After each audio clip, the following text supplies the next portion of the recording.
Hey guys, good morning. Welcome back to our channel, The Eton Squad. My name is Addie. So for today's video, mag-ingat kayo sa paggamit ng inyong mga Philippine passport, lalong-lalo na kung nag-naturalize na kayo sa ibang bansa. Kasi kahit hindi pa expired ang inyong mga Philippine passport, null and void na yan as soon as you acquire a naturalized citizenship of a particular country. Pag-usapan natin. Details coming right.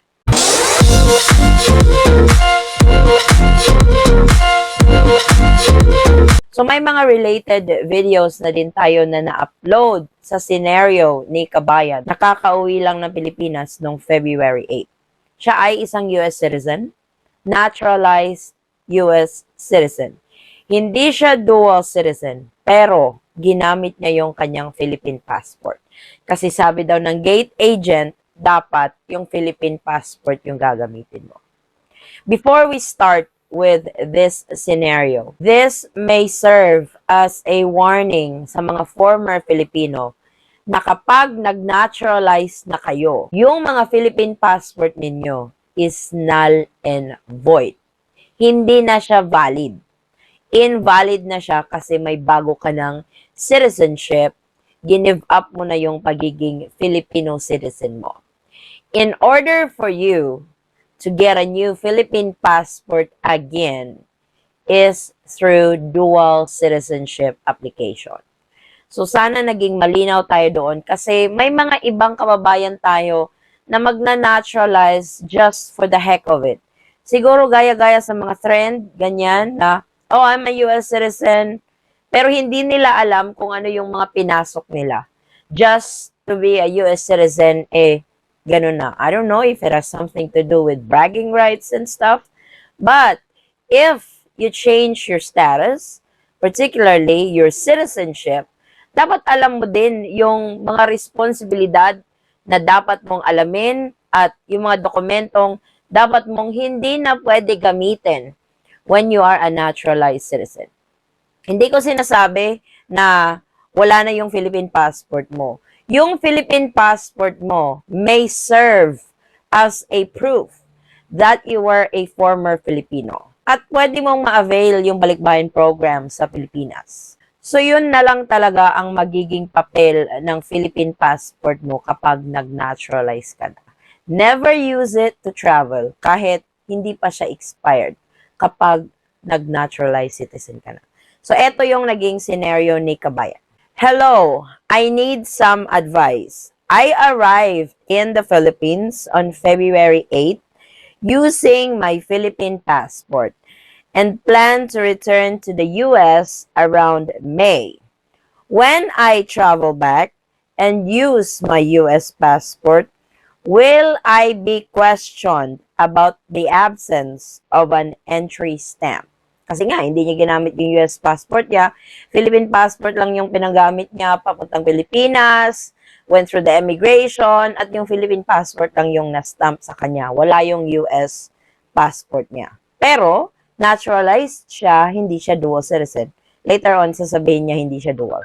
I haven't applied for dual citizenship. I used my Philippine passport because the gate agent advised me to do so, since I didn't have return ticket at that time. I had no idea and just followed what the gate agent told me to do. Any advice on what I should do? Do I need to go to the Bureau of Immigration to inform them? So what she really did is a no-no. The gate agent shouldn't be interfering with what documents she have. Yes, granted, they should check every travel requirements of a particular traveler, pero hindi siya dual citizen kasi. Siguro yung Philippine passport niya is still valid. But unfortunately, si Kabayan nag-naturalize without knowing na yung Philippine passport niya is magiging invalid once she acquired the new citizenship as a US citizen. So, ito yung mga isa sa mga kabayan natin. Please, no offense, but this is facts. May mga kababayan talaga tayo, hindi ko nila lahat. May mga kababayan talaga tayong sunod-sunod lang kung ano yung gagawin ng isang kabayan natin without knowing the responsibility as a naturalized citizen, without knowing kung ano yung mga dokumento na hindi na dapat gamitin when you have naturalized. Kasi nasa patakaran yan. Kahit yung Philippine Embassy magsasabi sa'yo, once you have naturalized from a particular country, null and void na yung Philippine passport mo. At kung hindi mo yun alam, that's on you. Ignorance of the law excuses no one.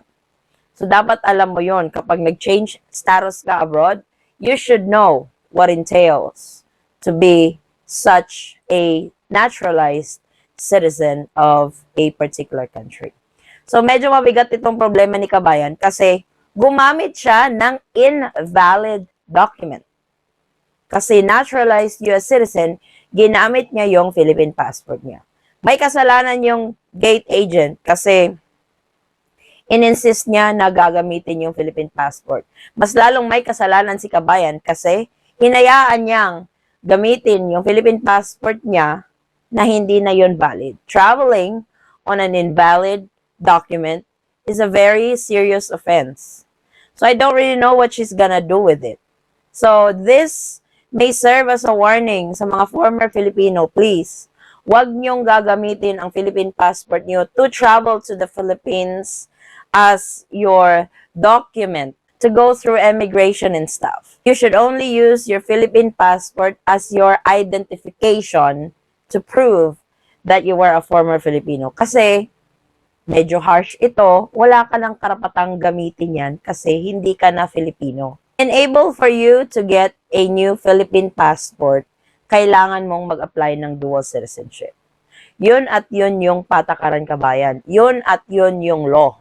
Immigration law when it comes to that department. So, kung ako ni Kabayan, pupunta ako immigration to clear this up kasi baka magka-problema siya paglabas ng Pilipinas. Alam ko, may magko-comment na naman dyan na, ay, ginawa ko yan dati, pero it wasn't a problem. Please take note, NAIA is under the new management.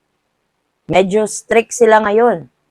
In and out of the Philippines. You don't want to be one of those travelers na ma-hold kasi hindi mo inaral or hindi mo inalam yung responsibility mo as a traveler. I may be harsh on this video, but I'm giving you guys a heads up para hindi kayo magka-problema. Gaya nito, ni Kabayan. So, hindi ko talaga alam kung ano yung ipapataw sa kanya na penalty ba dyan or whatsoever. Kasi nga, gumamit siya ng invalid document, yung Philippine passport niya, pero hindi naman siya dual citizen. If any of you have experienced this and got away with it, you're lucky.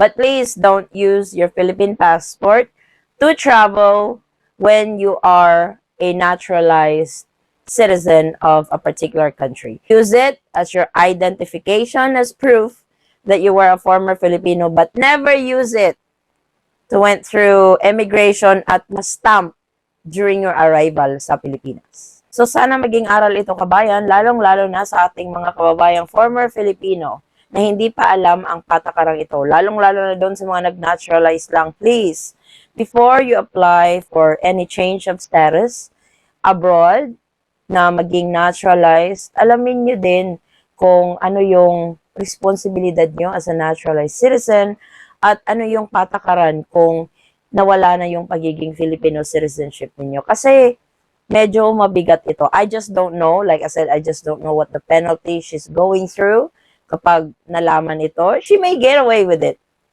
with no question. Ang magiging problema niyan kasi when she goes through the immigration, departing from the Philippines, kung US passport lang yung ipapakita niya, wala siyang stamp during arrival. Kung ipapakita niyo yung Philippine passport niya, nandun yung arrival niya, and she's not a dual citizen, yun na. Unless, which is very rare, that the immigration officer will let it slide, or iwa-warning lang siya that don't use it the next time, but I highly doubt. Kaya, if I were her, I would go to the nearest Bureau of Immigration and fix this.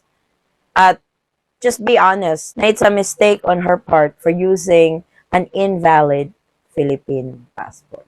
May mga ilan-ilan ba sa inyo na naranasan ito? Traveling to the Philippines using your Philippine passport kahit nag-naturalize na kayo at hindi kayo nag-dual citizen?